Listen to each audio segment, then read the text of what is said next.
بسم اللہ الرحمن الرحیم اللہم صلی علی محمد و آل محمد۔ السلام علیکم۔ درود شریف اور تسبیح کا ایک حیران کن راز آج آپ کے ساتھ بیان کریں گے کہ جو لوگ درود پاک کی کثرت کرتے ہیں، درود شریف کو تسبیح پر بیٹھ کر پڑھتے ہیں، اور جب وہ بیٹھنے لگتے ہیں، یہ بیٹھ کر اپنے آپ کو اہتمام کے ساتھ تسبیح کے ساتھ جوڑتے ہیں اور ذکر الہی اور ذکر نبی صلی اللہ علیہ وآلہ وسلم جب شروع کرتے ہیں نا، تو پھر ایک بہت بڑا اہم راز تسبیح کا آپ پر کھلتا ہے۔ اگر آپ اس کو باطنی آنکھ اور باطنی نظر سے دیکھنا چاہیں گے تو وہ آپ کو کیفیت نصیب ہوگی۔ اور یہ جو راز کی جو میں نے بات کی نا کہ تسبیح جو ہے ہاتھ میں رکھنا محض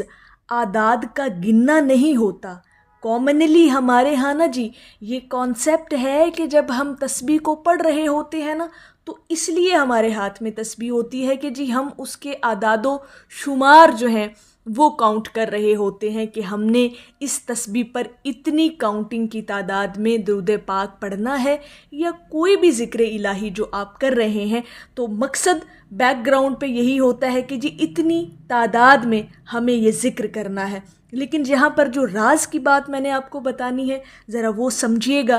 توجہ کیجیے گا، اور انشاءاللہ تعالی یہ بات، یہ میرے جملے جب کبھی بھی آپ ہاتھ میں نیکسٹ ٹائم تسبیح لے کر پڑھیں گے نا تو یہ جملے آپ کے ذہن میں، دل میں، دماغ میں نقش ہو کر اتریں گے، اور آپ کو یہ بات سمجھ آئے گی اور آپ محسوس کریں گے کہ واقعتاً ہاتھ میں تسبیح کا ہونا صرف اعداد کا گننا نہیں ہے۔ ہاتھ میں تسبیح ہونے کا یہ ہے کہ جب جب آپ تسبیح کا دانہ پھیرتے چلے جاتے ہیں، ساتھ ہی آپ کے نصیب کے جو صفحے ہیں وہ پلٹنا شروع ہو جاتے ہیں۔ جیسے جیسے آپ تسبیح پر درود پاک پڑھتے چلے جاتے ہیں، ایسے ایسے آپ کے نصیب جو ہیں وہ کھلنا شروع ہو جاتے ہیں۔ اور ہر بار یہ جملہ میرا یاد رکھیے گا، ہر بار جب انگلیاں ان دانوں پر پھرتی ہیں تو کہیں نہ کہیں کسی لکھی ہوئی تقدیر کا دروازہ آپ کے لیے کھول دیا جاتا ہے۔ اب یہ جو تقدیر کا دروازے کا کھلنا ہے نا، اور اس کا میں نے جو لنک کیا تسبیح کے دانوں کے ساتھ کہ جیسے جیسے تسبیح پر آپ دانے پھیرتے چلے جائیں گے، آپ کی تقدیر کا دروازہ آپ کے لیے کھول دیا جائے گا۔ یہاں پر اس بات کو ضرور سمجھیے گا کہ یہ تقدیر کا دروازہ اس وقت کھلتا ہے جب آپ ساتھ ساتھ تسبیح کا دانہ بھی پھیر رہے ہیں، اور ساتھ ساتھ آپ کے دل، آپ کا ضمیر، آپ کی روح بھی اندر سے پھر رہی ہے۔ یہ جب یکسوئی تسبیح کے دانے اور آپ کی نیت کے ساتھ جڑ جائے گی نا، یہ جب ایک محویت آپ کے اندر پیدا ہوگی تو انشاءاللہ تعالی تسبیح پڑھتے ہوئے، تسبیح پر کوئی بھی ذکر الہی، خاص طور پر درود پاک جب آپ پڑھیں گے نا تو انشاءاللہ تعالی یہ کیف و سرور والی جو حالت ہے، یہ جو کیفیت ہے، یہ انشاءاللہ آپ کو محسوس ہوگی۔ تو تسبیح ہاتھ میں رکھنا صرف تعداد گننا نہیں ہوتا، بلکہ اپنے نصیب کے صفحہ پلٹنا ہوتا ہے کہ جیسے جیسے آپ تسبیح پڑھتے جا رہے ہیں ایسے ایسے آپ کے نصیب کھلتے جا رہے ہیں۔ اور ایک اور بات یاد رکھیے گا، یہ جملہ بھی ہمیشہ یاد رکھیے گا، جب کبھی تسبیح ہاتھ میں لے کر آپ درود پاک پڑھ رہے ہوں گے نا تو یوں سمجھیے گا کہ جیسے ایک دانہ گرتا ہے تو ساتھ ہی آپ کی زندگی کا ایک لمحہ بھی بدل جاتا ہے۔ جیسے جیسے تسبیح کے دانے گرتے چلے جائیں گے، جیسے جیسے تسبیح کے دانے پھرتے چلے جائیں گے، ایسے ایسے آپ کی زندگی کے لمحات بدلتے جائیں گے۔ آپ کی زندگی کا ہر وہ لمحہ بدلے گا تسبیح کے دانے کے ساتھ، جسے آپ چاہتے ہیں اپنی مرضی کے ساتھ کہ اللہ پاک آپ کے مقدر میں وہ چیزیں لکھ دے۔ کیونکہ انسان جب بعض اوقات ذکر کر رہا ہوتا ہے نا اور اس کے ہاتھ میں تسبیح ہوتی ہے تو 100 قسم کی دلیلیں اس کے مائنڈ میں آ رہی ہوتی ہیں،